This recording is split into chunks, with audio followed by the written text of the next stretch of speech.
You learned how to row a boat at Cushman? Is that That was my first time on the boat, and that's the first thing I did when I got home from Cushman. Oh, that's fun.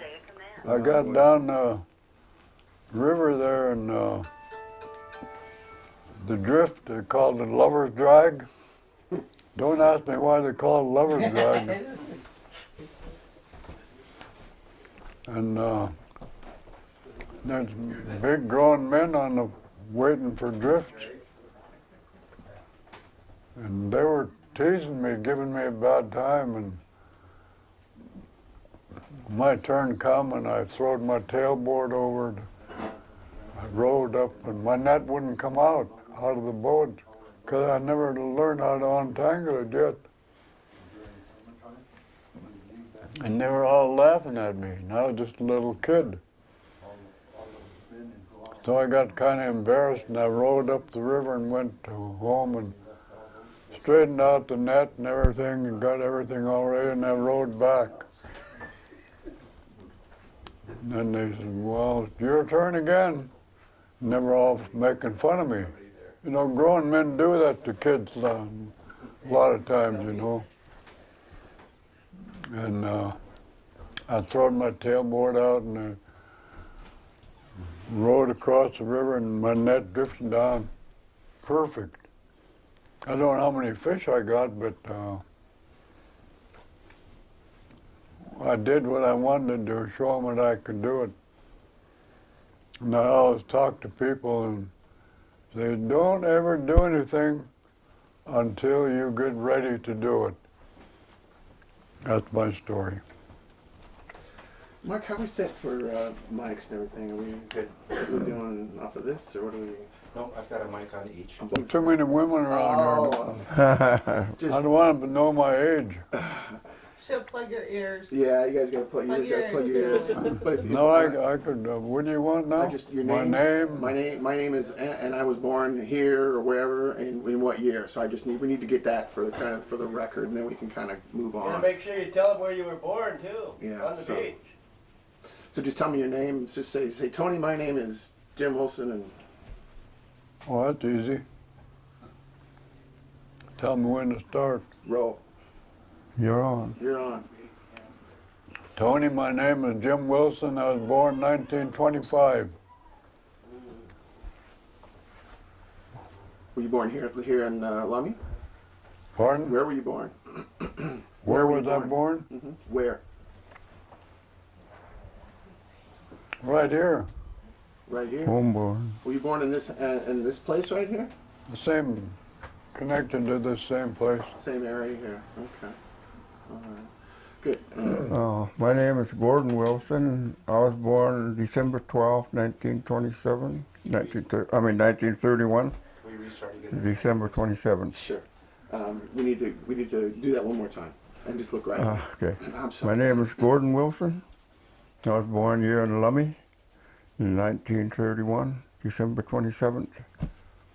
Good. Now, so what's the difference in age here, you guys? What's your guess? I'm the youngest. So you're the youngest. Okay. So can you guys just talk to us a little bit about what it was like growing up here? Talk about anything you want to share. Just kind of give people an idea what it was like to be young and to be growing up here back in those days. What was it like here? Well, Start. What was it like here? Yeah. Well, my father passed away up here logging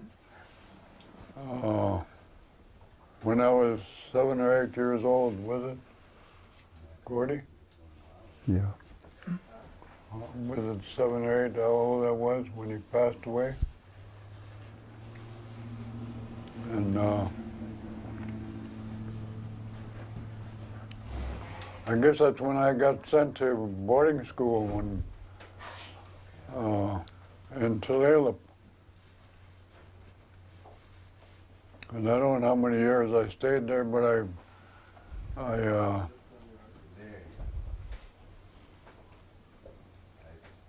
from Tulalip I got sent to Cushman. Supposed to have had TB, I guess, or something, but I know I never had it. And they were just all kind of kids. They're just like me. And that was their. I think that was they're trying to get us off the reservation, which they were succeeding. They thought, I guess, and that's why I told you when I was 12, I come back here and started to fish in the river.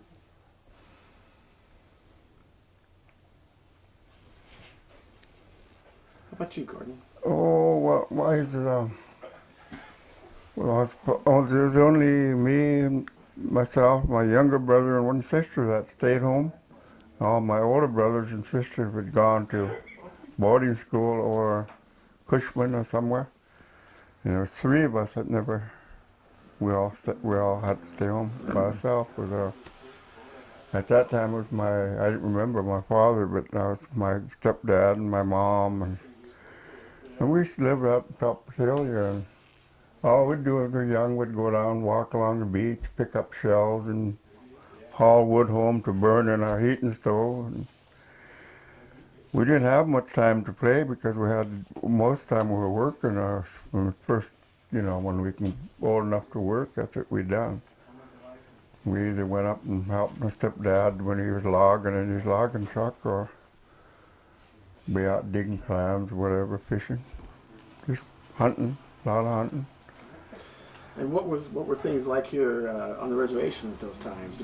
You were hauling wood because there was no electricity, no running water. What kind? Yeah. We never had no electricity or no running water. We used to haul our water from by the old Lummi Day school where they had water there, and we'd put them in these big milk cans and load them in the truck and haul them home then for our drinking water. We had a old well we could use for bathing and stuff, but it wasn't good to drink. So, Jim, you were away at boarding school for quite a while. Pardon? You were at boarding school for quite a while. Yeah. Yeah. And then when you came back here, then you started fishing again. Is that right? Yep, right away. Right away. How about you, Gordon? Have you? First thing I did when I got home was went fishing. I told you that story. I don't think you got it on tape, though. I'd like to hear it again. Pardon? Can you tell it to me again? Well, when I got home from Cushman. Cushman, first thing I did was jumped on the boat and went fishing. And I guess I'd have a problem because the older men were teasing me.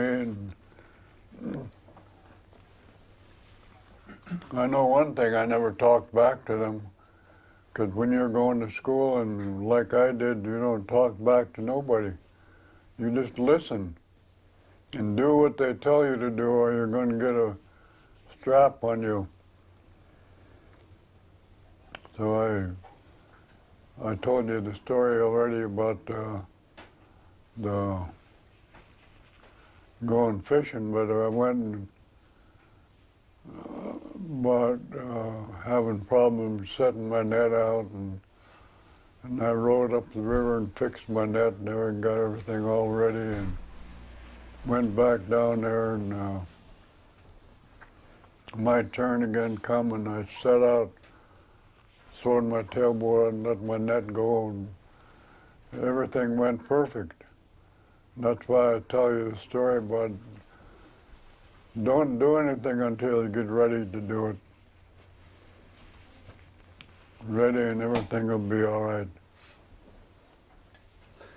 So you guys, you fished, you hunted, you probably dug clams, you basically just, got by like a lot of people did during those times. That would have been just after the Depression, that kind of, 1937, late 30s, early 40s, in through there. Okay. Then were either of you in the Army? Did either of you? No. No, I never. Okay. So then you growing up years here. I'm sorry, I'm having a hard time. I keep catching that out of my. Moved down to the river. I mean, was that when you guys were teenagers? You fished down there. You fished down the river only? Or did you fish out the Wait. bay? When we started fishing, yeah, that's the only place we fished in, right, like that boat in there. Steve Solomon got a boat just like that, and it's got poles on it. And you stick the poles in and then wrap your net around it. It's made like a trap, fish trap.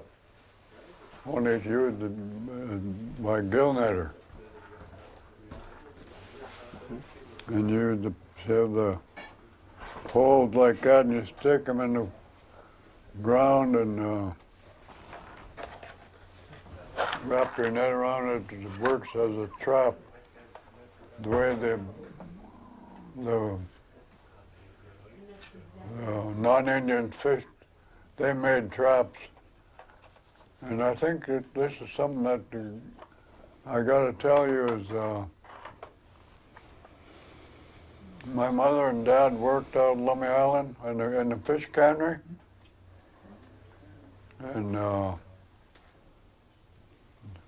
that's where I was born on Lummi Island. You know where Lummi Island is. You reef nets.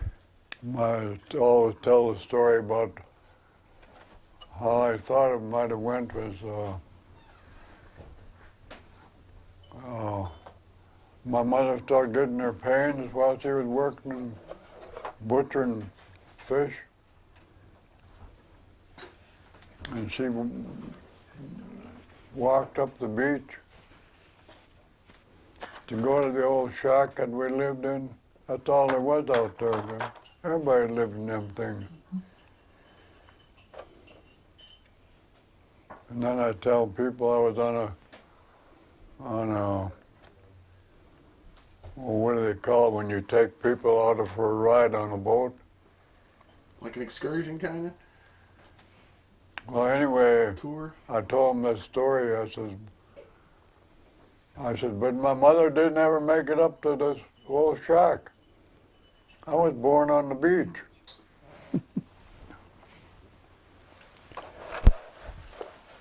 The end of that story. On Legal Bay. On Legal Bay. Is that right? It's an old encampment during that time. I see. Cannery. Legal Bay. Lego Bay? Legal Bay. That's where they reef net the Indians started to reef net before the non-Indian. That's where they got that from. They'd, wherever there was a reef, it grows seaweed and kelp, and they'd cut into the kelp and kind of cut the kelp off. And they had two canoes, one on each side, and the fish would lead along the kelp, and they'd hit that opening, and they'd turn, go in there, and they'd go so far, and that's where the two canoes were with the net on it. And the fish got in that net, and they hauled the net up, and that's the way it was. And that, they had one in Lummi Island, that's what they call Legal Bay now, and I went fishing out there when I was 16 years old. Out reefing. I went and told that story in Lummi Island one day, and there was people there that remembered us, and they told me their names, and I remembered them that long ago, and it was just accidentally that we got together and started telling the same story. But that's the way it was. I think it was Randy who told me some stories about reservation here. They try to keep you from leaving the reservation, or were they trying to get you to leave the reservation? I mean, did you get a little bit of both of that, or was that? I mean, what was that like? I mean, you talked about moving, you know, and that. Moving you off the reservation? Yeah. Oh yeah, what would they call that? Relocation. Relocation. Yeah. Relocation. Yeah, there's a lot of Lummi people got relocated. And when they went to Frisco or some faraway town, they had them cleaning buses and doing odd jobs, and it wasn't long they couldn't take that, you know, they weren't used to that kind of stuff, you know, and being away from home. Eventually they all moved back home here, and we were going to go on relocation, and my family from the river, and they said, wait a minute, we got to get a examination and see how if you have any sickness or anything, and my wife Roberta was pregnant, so that saved us there. She said, you're pregnant, we can't send you on relocation from the river. That saved us from going. But I did go and work in Tacoma on one, they sent me to go to school. And I went to school, Roberta worked, and well, we had an easy time down there, you know what I mean. And I'd come home and work on my house. I was building this then, and it was something we'd come home every weekend, and so we never got lonesome or anything for the home because we were working both places, and worked fine for me. Yeah, Randy just mentioned about the reservation bound. So we used to fish right out here in Bellingham Bay. And they had this, well, a lot of the guys had little seine boats at that time, you know, like 32-footers, 40-footers. And they had a boundary line, I think it run from Point Francis to the Hoff Road, or they call Treaty Rock. From that big rock out on the other side of Lummi, Liza Island to the Red Canbury over by Fairhaven. And they used to have a boat called the Governor John R. Rogers. And they'd be patrolling there all the time, watching boats, make sure they didn't drift over. And for years and years they'd done that to us. And even when Jim, my brother Junior, was running a boat out there, I fished with him. And I can remember us just picking it up so fast, you know, so it wouldn't drift, and everything was done by hand.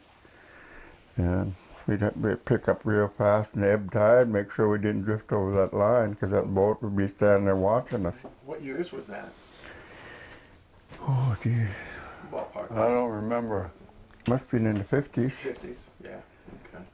But that was something that this was the state now doing that, right? Yeah. State making sure that the tribal folks didn't go over that line. Yeah, make sure the tribal boat didn't go over there. And non-Indians could fish on the other side of that line and make sure they didn't come inside of it. Yeah. What are the kinds of things that the state used to do to try to, keep tribes either on the reservation or off the reservation, or to stop them from fishing? It sounds like, Well, when we used to fish them days, we'd go like, every Sunday morning, we'd start fishing Sunday and we'd end on Friday at 4 o'clock.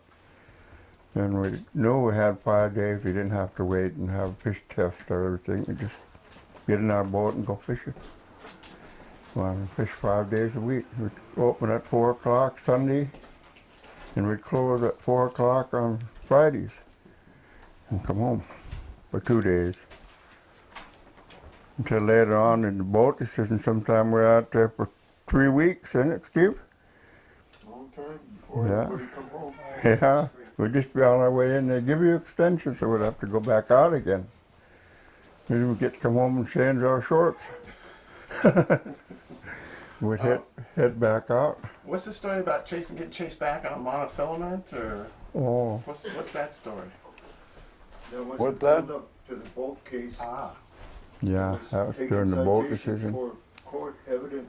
where was that? Was that right out here again? That's when they were chasing tribes just before. Brother was telling you the story about they had to stake nets out and make like a trap because they use big heavy net and the fish used to lead on a lot till they got into your pot area of your steak net. Then after we got them on the film, most of the guys just use drift nets, straight nets, they call it.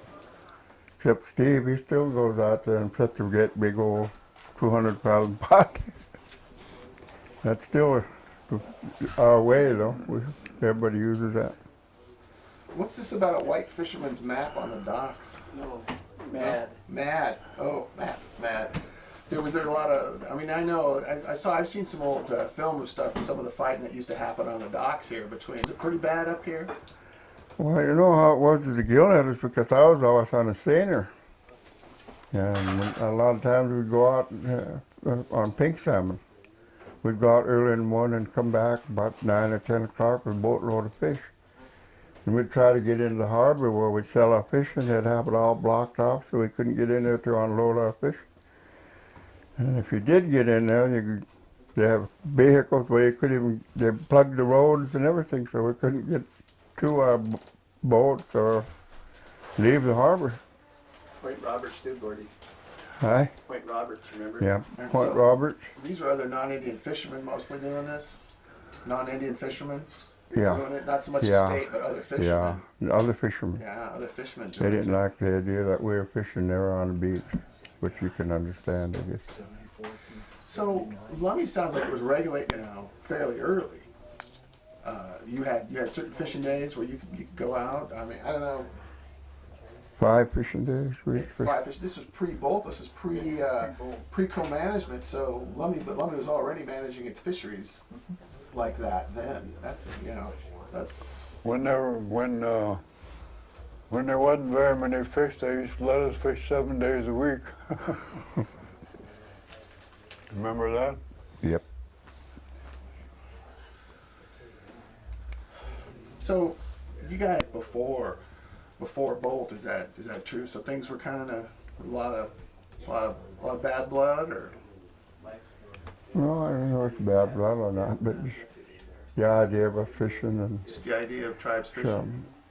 during this before boat decision, like he was saying that he got sent away to school for training for something. I moved to Seattle where I went to school for 4 years to be a welder. I took up cooking, welding, carpenter. What else? The other one, there's four subjects in there, and I chose welding because it was the easiest for me. And I became a certified welder.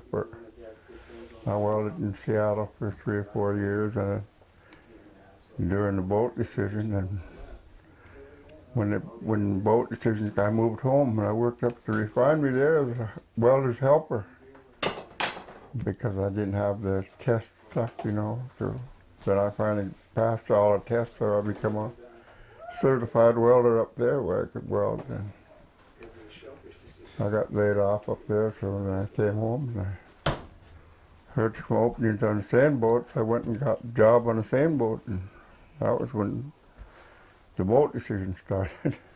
What were those times like? It sounds like things were pretty tough leading up to that. Then Bolt happened. What do you remember hearing about or thinking about it back then when you first started hearing about the Bolt decision and treaty rights and what were you guys thinking then? I mean, as far as what was happening. When I hear a lot of guys talk about it, that we get to take 50% of the fish, all species, all seafood and stuff. And they said we gained on that, but everybody says, no, we didn't gain, because before the boat decision, we got and catch all we want. So, I don't know if we won or lost on that, but at least we got fishing time. Those must have been kind of exciting times, though, when you realized we're actually going to be upheld. That this was real and this was happening. And then once that happened, a lot of folks came back to the reservation. Is that right? Came That's back, right, and then, yeah. but you guys have been fishing pretty much all the time. I mean, yeah, some more, some less, but you've fished your whole lives, basically. Sounds like, yeah. Wow. So what were those times like then? Right at the bolt decision, was there a lot of celebrating going on, or I mean, what was those times like? Yeah, it was a pretty happy time of, for the tribal people and their fishing rights. But it got kind of bad after we'd be out fishing sometimes, and non-tribal guys would be up there, they'd be throwing stuff in our nets and all that kind of stuff. And we'd be fishing out there, then they'd come and sit right on front of us where we couldn't catch any fish, and we're fishing king salmon. So it's kind of good in ways and bad in others, How have things changed and harvest half the fish? I mean, that's a big change. But how else have things? What do you mean, co-managers with the state? Or? Co-managers with the Yeah. state. Yeah. Well,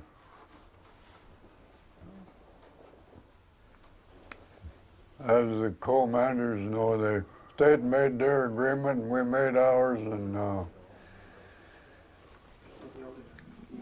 well, the non-Indian fishermen didn't like it, because soon we'd set out, they'd come and sit in front of us, or do things like that. Like I was going to tell you a story about Randy and his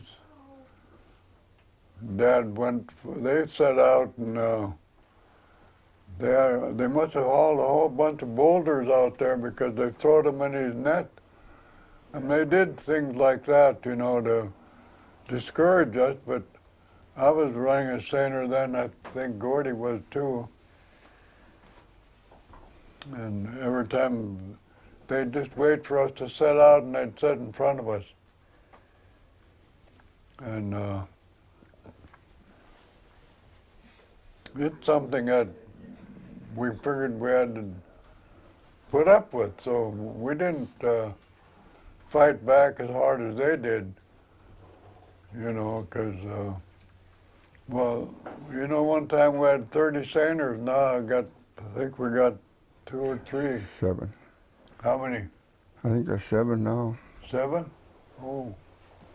Going back up.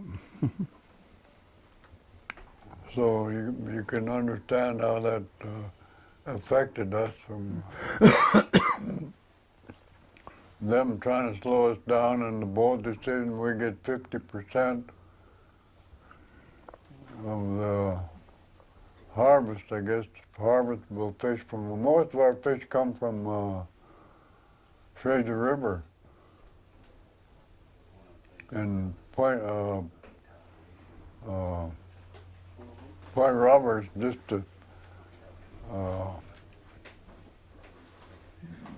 what is it, half a mile or a mile from the Point Roberts, the Fraser. The fish drift back, and it gives us a chance to catch them as they go up to the mouth of the river. Then they drift back to Point Roberts. We can catch them going and coming. We had to be pretty good fishermen to watch the tides, One time, one guy asked me, what do you think about the bowl decision, Jim? And I said, oh, I don't know. I don't think too much about it. I'm going to catch as much fish as I always did. It's just something that you figure you can't fight it, so take what they can give you, and that's the way we were. I don't know of any Indian crew or any fisherman that tried to do anything to the non-Indian fishermen. I never heard of it. Like us going corking them off and doing stuff like that. Never did it.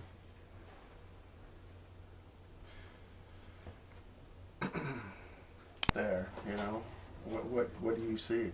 How have things changed since the bolt decision? Now tribes are co-managers. They're harvesting half the fish, and it's been going on since say '74. So here we are, these many years later now. When you look back, what do you think? What do you see?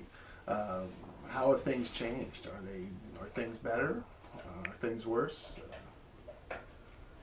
What do you think? Well, What- I think, you know, during looking back, there was fish were more plentiful at that time. So it was a pretty, we'd make a good living out of it fishing. But right now there's no fish except for last year. There was a good fishing season, but it's got to be regulated. And well, just like they're saying, it's state controls their side, and we do, tribals do their thing about, you know, how many fish we can catch and how many we get out of each run and all that stuff, you know. The stuff we just gotta wait and see every season. All of it just in season stuff that we do.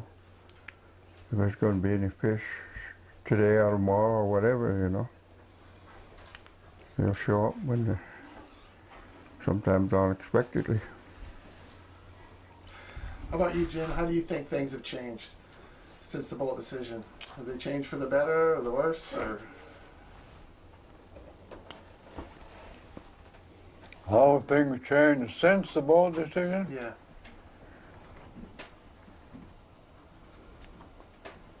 Well, I can't really answer that too good. I don't know. I kind of I haven't went fishing for a couple of years, you know.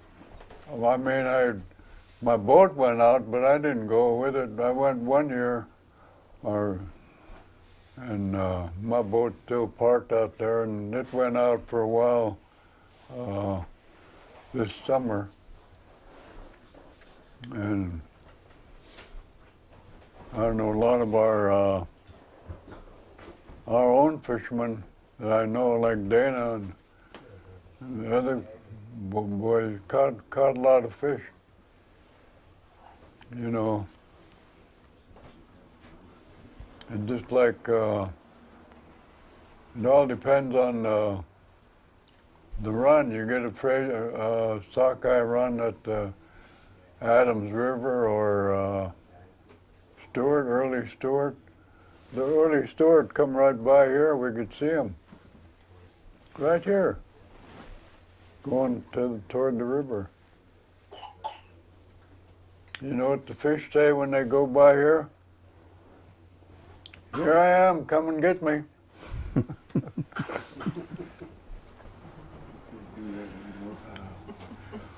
They'll tell them, yep, I'll be right after you. It didn't, to me, it didn't change much because, like I told you, I've always caught as much fish as I did. The amount of fish I caught never changed. You know, even when the fish, we all caught fish in the river, you know, and like Gordy say, we saying out here, they used to give us a hard time, the Governor John R. Rogers, run that line all day long, running that.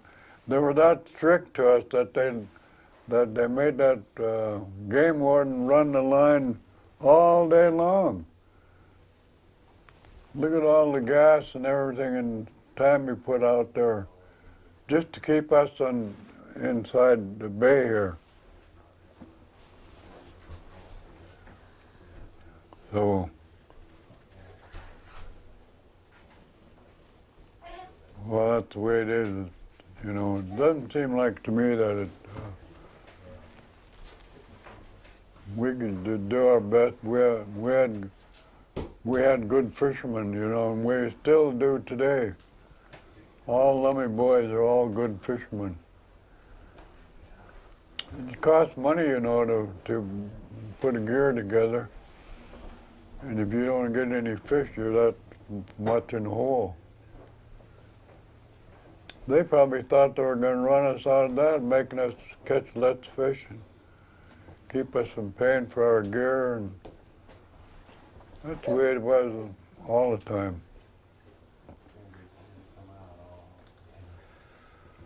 what about these times and about what you all went through, and what's important, And what kind of message would you like to send to your great grandchildren and their grandchildren about these times, about fishing, about tribes as fishers, as natural resource managers? What would you tell? What do you tell your grandchildren? You know what? I think I could tell you how I felt when I was young and raising my family and everything. I hated to miss a day of fishing. I just couldn't think of not being out there with the rest of the boys. You know, I noticed it that much. It hurt my feelings if something happened that I couldn't go out fishing one day. You get that feeling, you know, that you want to be out in the water.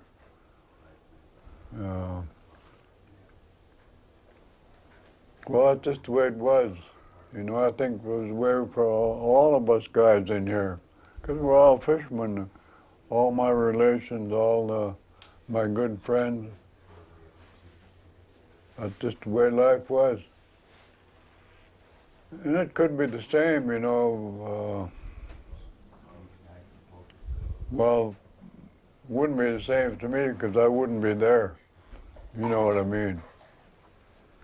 I have to stay home now and be careful. I think it was 2 years, maybe 3 years is the last time I went out on my boat. But the boat was always out there. And it's going to be out there again this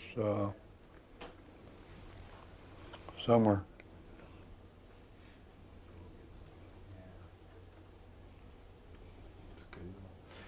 Well, I'm 78 years old and I'm still out there fishing and crabbing every day, you know, when we can get out there with my niece, my nephews. And they all say, "Is Uncle out?" And he said, "Yeah, Uncle's still out there yet. Gee, we better get out there and keep an eye on him." And I was telling them that all my younger relatives and stuff when they talk to me, when I talk to them.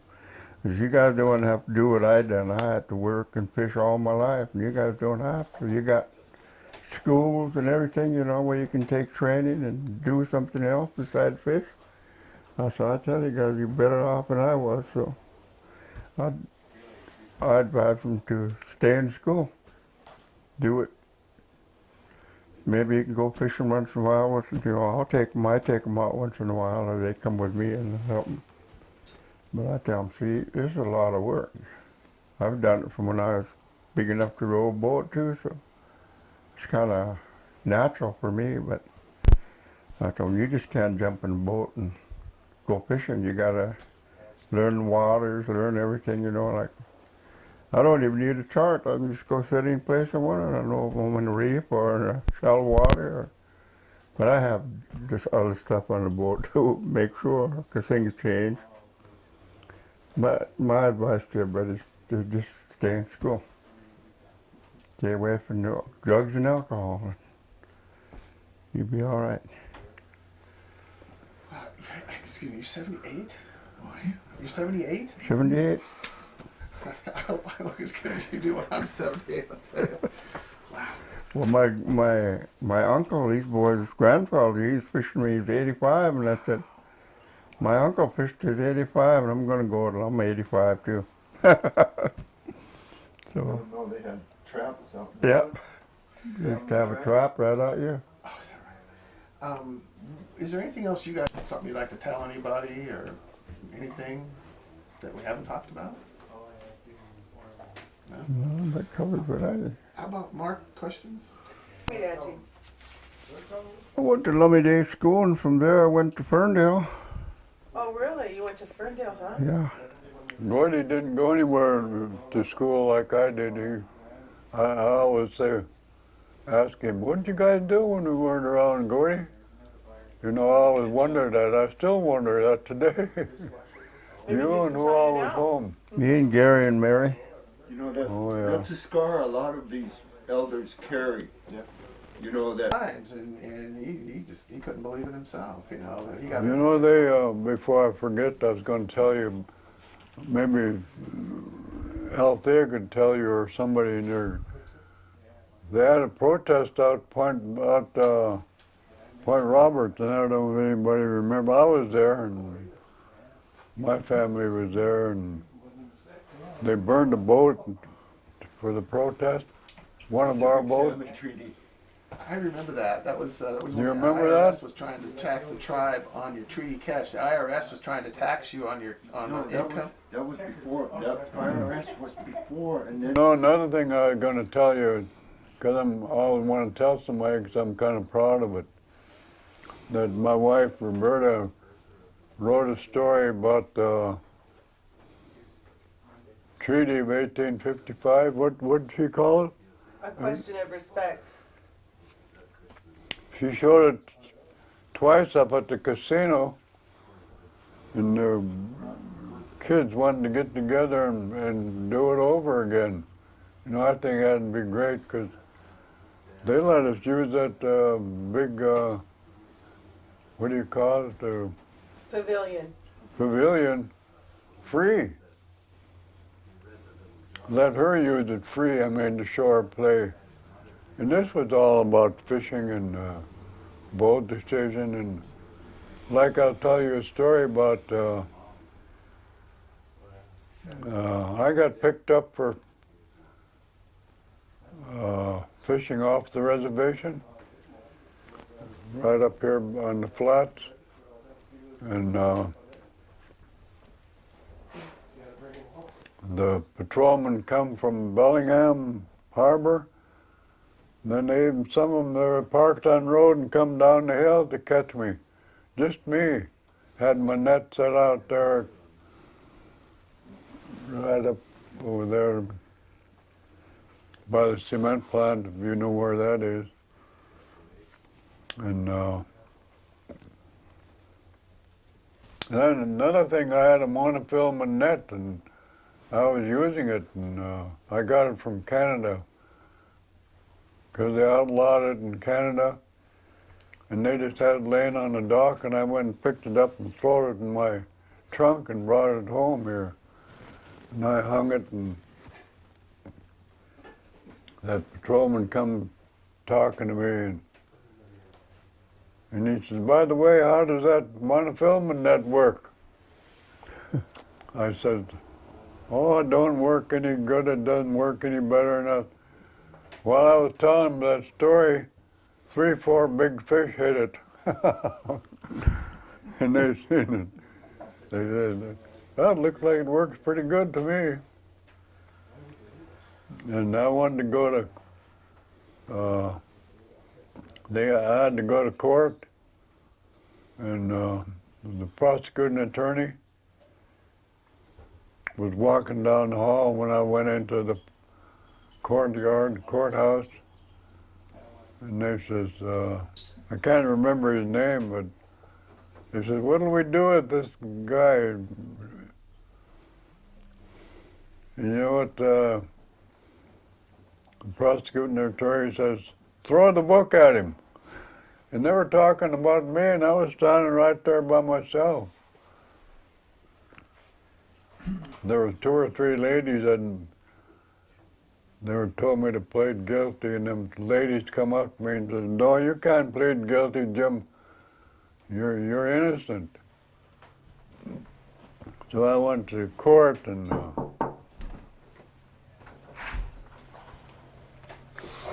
Cut. Cut. You I know, need to finish my story in a hurry here. Where was I? they told you not to plead guilty. They told this to him and said you should not plead guilty. Oh yeah, and well, I was telling you about the prosecuting attorney. He walked in there and sat down. He had a great big black book, and you know what that was in that book? Treaty of 1855. But when he said throw the book at you, he didn't really mean it. He was teasing them, and he come to help me right away. Because it was just me, you know, And the judge says, Jim, he said, do you want anything, say anything before we start? And I told him, yeah, I'd like to say something. I told him that I've been fishing in that spot for 15 years. I said, how come we didn't arrest me 15 years ago? And the judge looked at the game warden and says, yeah, why didn't you arrest him 2.5 years ago? You know what his response was? Well, I wasn't on the job then. So this case was pending in Swinomish. One of the McCoys was still in trial, yet they couldn't do nothing to me until they found out what they could do with him, and nothing ever happened. No. I better quit before I think of some more stories. Okay, that's a good story. I do want to go back and pick up that time frame that we missed. Years like. Hectic. Well, like when I was sent away to go on relocation, I went to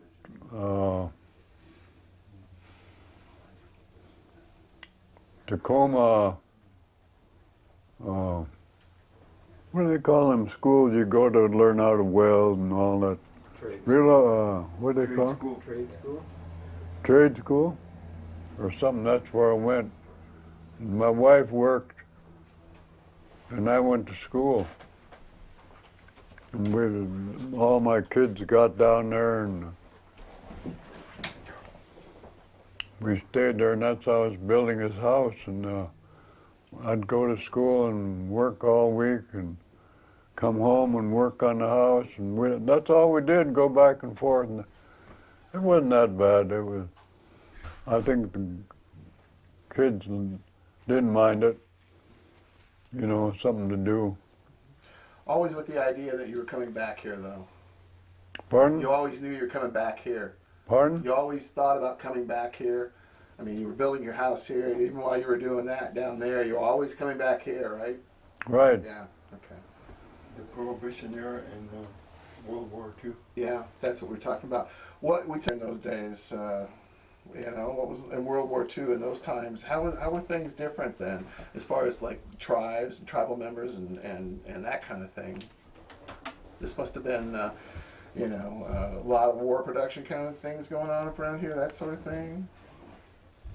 You know, it was just, I guess it was the same times that pretty much everybody else lived through too. So not a lot of difference is what I'm hearing. 1941. 41 and through there. You guys were probably still fairly young, weren't you? No? I know, and I had a lot of relatives that were going into service, like these boys' fathers and everything. I think there were 8 or 9 of them. Five. Brothers. 5 brothers, ain't it? Yeah. I had one brother, Mike, who was in the Army, but I never got in because I got married too young. She kept me out of it, so. Anyway, when you were asking about what happened when we after went from training school to Seattle when I come home from, Yeah. well, I came home, they were building this aquaculture out here, and they needed welders. So I come out and applied for a job, and they hired me. We built all these floodgates and everything that go around the thing, and that's why I came home, because I thought it was a good pay by then, because we were getting like $4 an hour. You know, that's what we forget about sometimes. Is what did we do? How did we help the tribe? We, like me, and there was 4 of us that worked. I think Steve remembers that we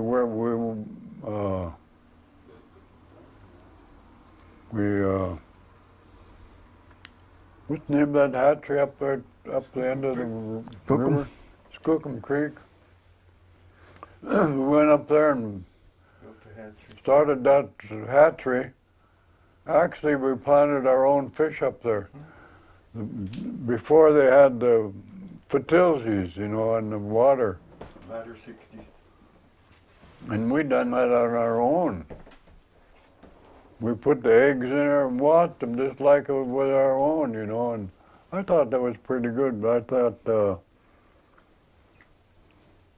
everybody could do that, you know, so it was, then we come back down here and we supposed to get half of the, that was clams, crab, oysters, everything. So we built the oyster hatchery. Well, first of all, we built a 700-acre pond. And I worked there, and there was a lot of Lummi boys worked there, driving truck and, you know, regular labor like that, you know, and it wasn't too bad. I just remember this one time, we had 4 trucks of our own. Lummi got them from Fort Lewis, I think. You know how you can get things that they don't use, they give them to you. We drove them home, and I was driving one of them, hauling gravel and dumping them or building that pond. 700 acres, that's pretty big, you know. One day I drove down there and I was going to dump my load, and doggone, the lift wouldn't work. Yeah, I was stuck. I had my gravel. I couldn't bring it back to the dump, to the gravel pit. So I said, what the heck am I going to do now? I was the only one around there, and I was looking around, and I seen the shovel leaning up against the little shack. So I went and grabbed that shovel, and I shoveled all that gravel off the truck by hand.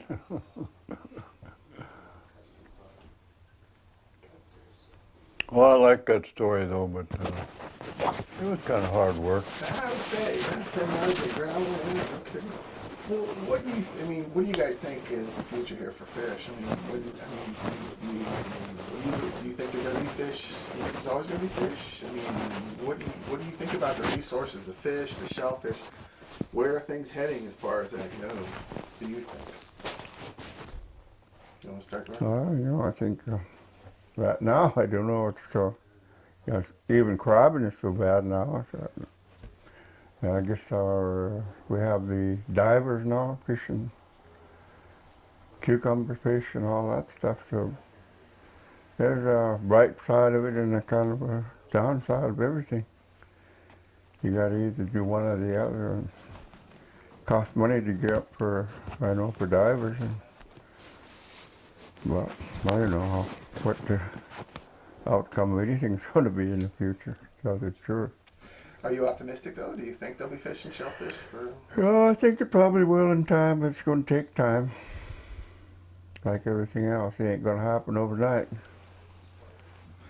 How about you, Jim? She's going to open out the island there. Crabbing. Yeah. Yeah, I've seen more turning more towards crab and geoduck and cucumber, things diving, like that. yeah. How about you, Jim? What do you think the future is for salmon and shellfish? Do you think the future's good, or what do you think when you look down the road? What do you see? Tell me what he said. What do you see down the future for salmon? Do you think For there's salmon? are they gonna return or? Well, they had a pretty good return this last season for sockeye. We have our fish hatcheries and everything too. They kind of interfere a little bit, but sometimes it helps when they have a poor run, you know. You don't get as much for your hatchery fish as you do with wild stock, you know. I don't know the reason for that, but it's artificial, I guess. The only thing I can think of. But it helps sometimes. We still have our Skookum Creek hatchery yet. But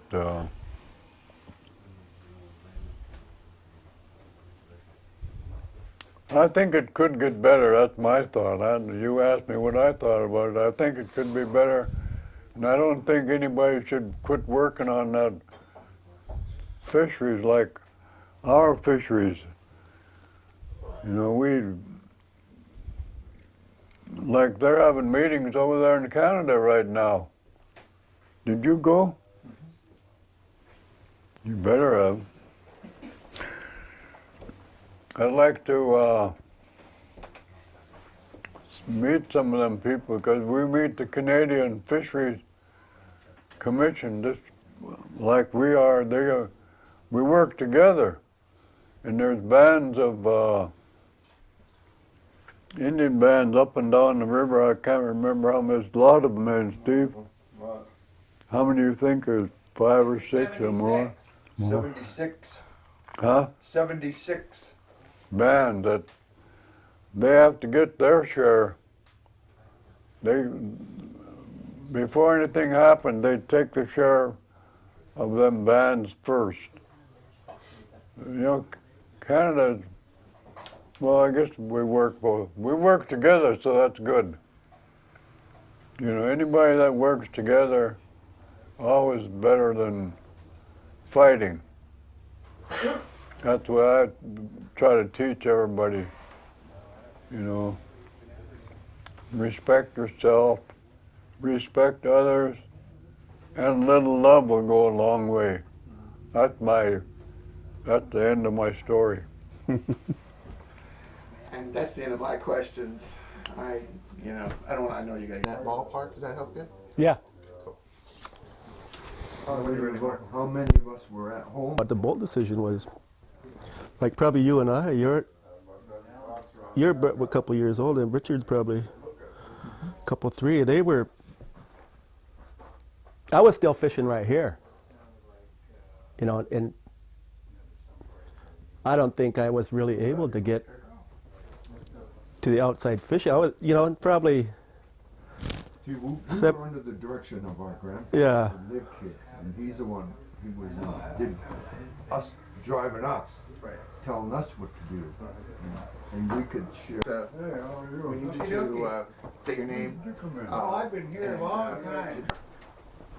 Yes, Tony, my name Dana Wilson, born 1957, Bellingham. I think I started fishing on my own when I was probably 12 years old. I think my dad had a boat down the river, and when he was working, after school he'd let me take it. So I'd fish after school once in a while, but I always been on the boat with him. He tells me stories about me being on a boat with him he says he always used to take diapers in a bottle, so he'd have to take care of me while we were fishing. That's the story he says. I don't know if it's true or not, but I hope so.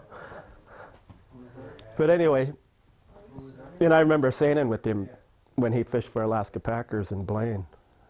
And we'd fish sometimes from Sunday till Friday on the seiner. And I don't know how old I was, probably 8, 9. Probably gotten away more than anything else, you know, and then the crew probably got tired of having some kid on there running around the boats, but it's kind of all I've done because it's what he's done. So it's kind of, but it's something it's probably the only thing I would do because I love it so much. And now my son's into it, and he's fishing off on his own, so. And I see that. And I don't know how, I'm 50-some years old, my dad's 85. You know, and when the wind blows, he calls me, "Are you all right?" You know, and that, I think that's pretty neat. But I'm probably going to do the same thing to my son when he's 50-some years old, and hopefully I'm 80-some saying, "Are you all right?" and everything fine. But that's the way it is. But like I was saying before, my dad would be working, and he had a boat, in the Nooksack River. And I remember my mom would bring me down there after school and drop me off.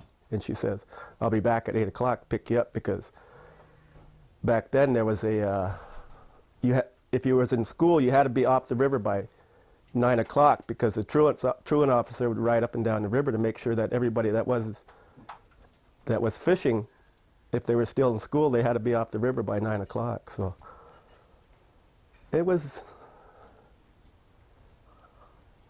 I think parents were more trusting and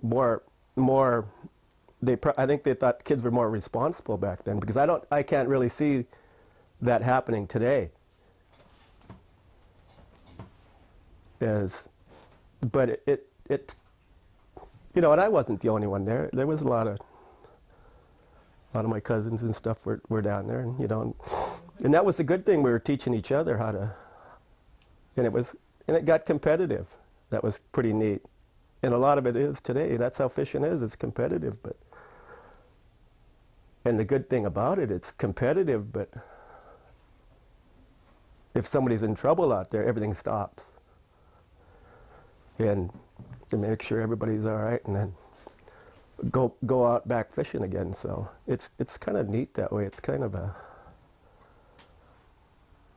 it's like a big family. And I think that's, my son is starting to feel that feeling too. It's, fishing's it doesn't seem like work. It's just a way of life. And I see, and that's why my dad, I think, stays in contact with me a lot, because he still wants to be involved in the fishery and what's going on in it. So when he calls me, I try to tell him, yeah, this is what's going on, the weather's doing this, the tide is doing this, and it makes him still feel involved, so, which is pretty neat.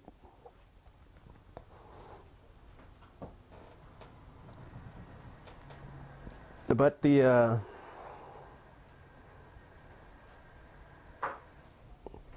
I started, then when the bolt decision didn't come in, my dad, bought it. After a while, he got rid of the seiner, and we started gilling it. And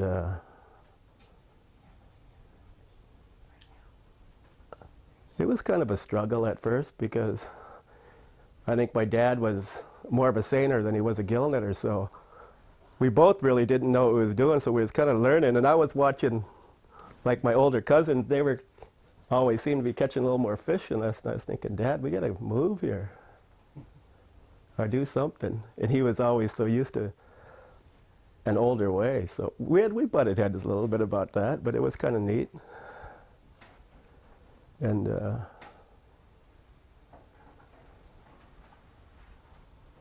then my younger brother got old enough to fish with him, so he jumped on it, and I kind of moved on my own. So. What do you think, what are you telling your kids about fishing and that way of life, and how do you see, you were a young man when the bold decision came about. You've seen things since then, you can mark. What's your take on that?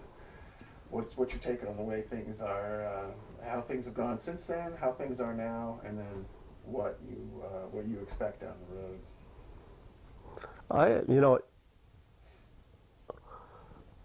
I think, and I expect, and you have to expect this as a fisherman, I expect great things down the road as fishing, or I wouldn't be in it. Or you would think, you can't think doomsday all the time. And I always tell everybody, I tell my son this, I've had some of my best seasons on the worst predictions of salmon runs. So I said, and it's just like he always says, you have to be ready, no matter what. If there's a bad prediction, you can't go. It's like, I've been in involved in the management end of it too, where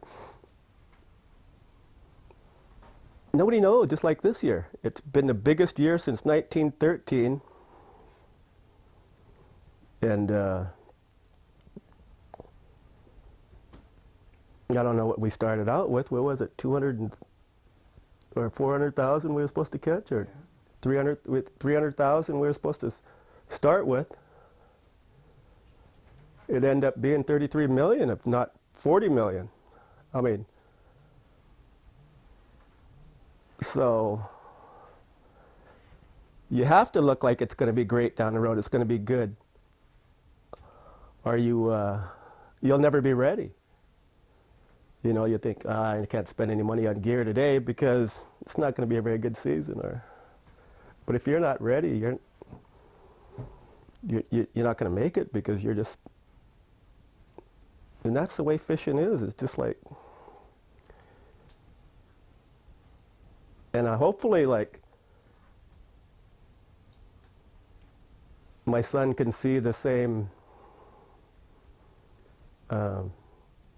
benefits, the same lifestyle, the same feeling you get as a fisherman that I have, and I think a lot of us have, is that it's pretty unique. I think my grandfather was a fisherman. I think his dad was a fisherman. My dad was a fisherman. My grandson's going to be probably a fisherman. But it's just the way it is around here, I think. We're not going to be. And you know, I think the way the tribes are managing the fisheries now are pretty good.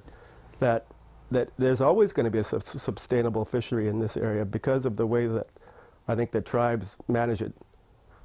I think they're a lot more sophisticated than the state is in managing the resource. So I have high hopes for the future.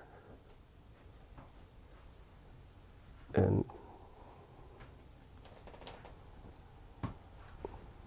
that's what I think, and I think all fishermen do. So. Good enough. That's what we were looking for. Was there anything else you'd like to add? That's it. Okay.